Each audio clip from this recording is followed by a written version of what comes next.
Hello peeps, Liesl here again, and today I'm coming to you with something of our latest build, something of our latest tutorial, which will be how to build a diddley bow, one string, cigar box guitar using a wooden dowel or rod dowel, broom handle, whichever you prefer, for the neck of the instrument. So enough waffle from me and straight in. Now we did have a very good question from our brother Jeff, who did basically ask for some clarification on how to use a rivet to create something of a ferrule, I guess you would call that, to prevent the guitar string from pulling through once it's tensioned at the end. Now I did do a very brief video, about a year back now, which I think is somewhere floating around on my channel. I did manage to relocate it. One or two things seem to be hard to find on there, so I thought the best thing to do really would be simply to update the whole thing. So this will be how to build a diddley bow, either using a machine head or tuning peg, or the old-fashioned way without using a machine head or tuning peg. More will become apparent as we go through the build, but I thought that's a very good question, as I didn't really explain too well how to create the ferrule, so I'll do that in today's video. More of that towards the end of the video, so do stay tuned. I'm hoping it won't be too long or long-winded, this video. It's just something of an introduction to our latest build, community project. So there it is. So yeah, basically I've selected a kind of average cigar box, one that's fairly easy to use, but obviously, as we know, you can use any kind of box you prefer. There's something I thought would probably be quite good to make a nice sounding diddley bow. Nothing too bougie, nothing too complicated. So here it is. I selected this rather nice, although slightly scruffy, Monte Cristo box. Very similar, if you will remember, to the one we used to create Mr. Filbert earlier in the series. Only this one's larger, but it's basically the same thing. The only thing I've really done to this box was to remove the inside paperwork, and I stuck that on the back. There is a video showing how I did that without air bubbles. Basically, I used a rolling pin and let that dry overnight, just to give this really something of a nice finish, I guess we could say. Fairly standard box. As you can see, I have removed all the paper from the inside because it's easier to do that before you start cutting into things, basically. And you can see the rather nice detailing around the side of it and on the front, and there you go. So yeah, the simplest way then to create the ferrule is to basically use the outer part of the rivet, and there we have a standard rivet. This one's quite large, but I thought it'd be easier to show you with this, basically how I would go about that. So yeah, without further ado, you're going to need to knock the pin out of the centre. If I hold it against my t-shirt, there you go. So that we're left with this part, which makes quite a nice little coupling. And the best way I've found to do that is to hold it quite firmly in a pair of pliers and with a sharp tap of a hammer just to knock it out. So as you can see, that's quite firmly held within the jaws. Now you don't want it up here flapping about in the breeze and hitting it like this, as I did discover many years ago, because you're going to end up with bruised fingers. So the best way to do that, and if I can get a little closer maybe, hopefully you can see, is to support it. So you've got it in the pliers, it's supported on the edge of my very kind of homespun makeshift workbench here as I'm squatting on the floor in my apartment. That's nice and firm, it's going nowhere. Hold it nice and steady, and hopefully one good tap should release the pin. So here we go.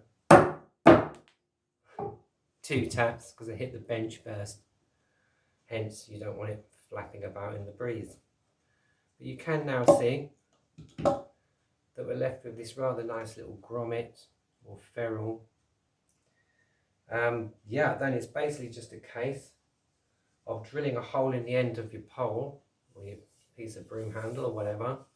I will get on to lengths and that sort of thing in the next video, which will be set up on the workbench. So drill a hole in the end. Now these rivets do come in various sizes.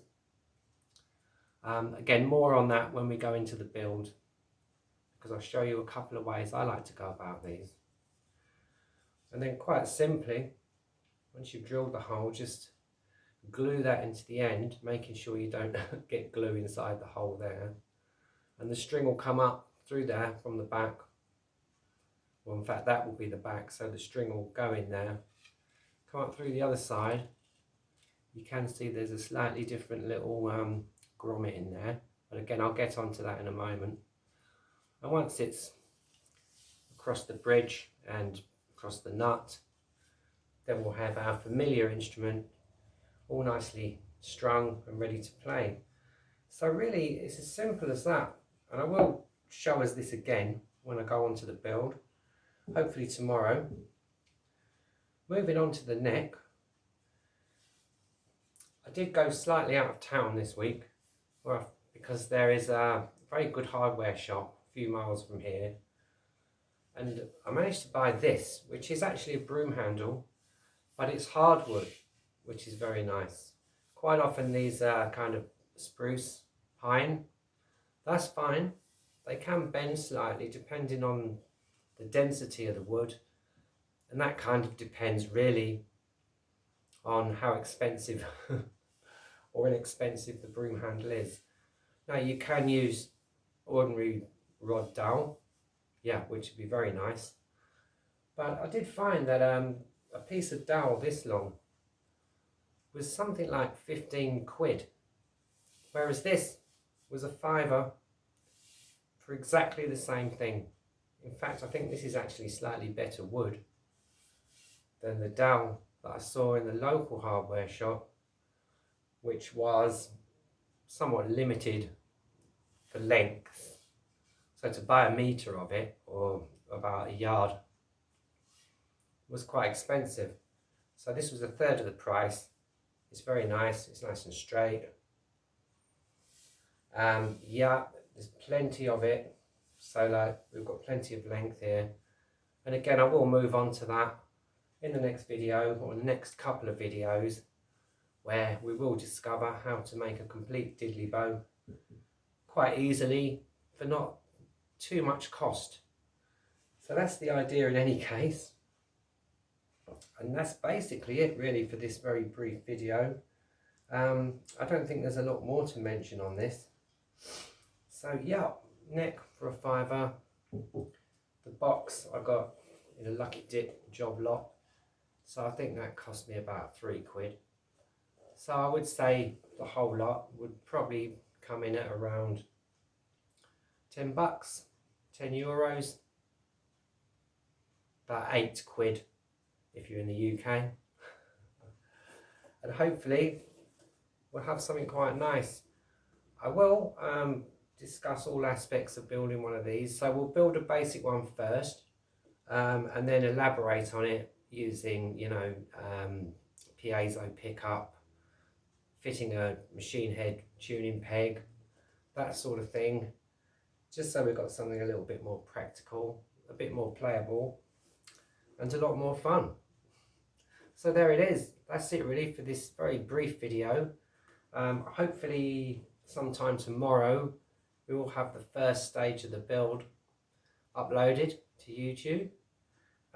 If not, it'll be very soon, as I'm going to set everything up tonight, ready for the morning, and hopefully bright and early we can make a start on this diddley bow. Yeah, I did intend to do a more sort of comprehensive tutorial on these because I've not really covered diddley bow, and they are my favourite instrument, as you know.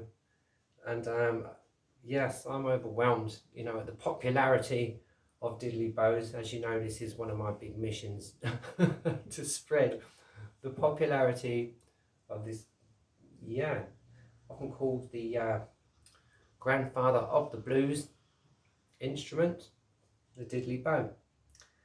Now I am starting to waffle. Yep. Yeah, that will do for now. I will cover the rest in the next video, otherwise I'm just going to complicate matters, as you know Liesl can kind of ramble on for quite a long time. So I will leave it there. But thanks for joining me. If you have stayed to the end, thank you ever so much. A very warm welcome to our latest subscribers. There have been a few of you, and yes, I'm absolutely grateful for you dropping by, liking, subscribing, joining this community, which is always fantastic, and your wonderful comments, which, yeah, basically have led, let me get my words out, led to our very latest community project. So there we are. And that leaves only for me to say, wherever you are, do stay safe. Whatever you're doing, do stay blessed. And whatever life brings, keep building. Okay then peeps, bye for now then. Bye.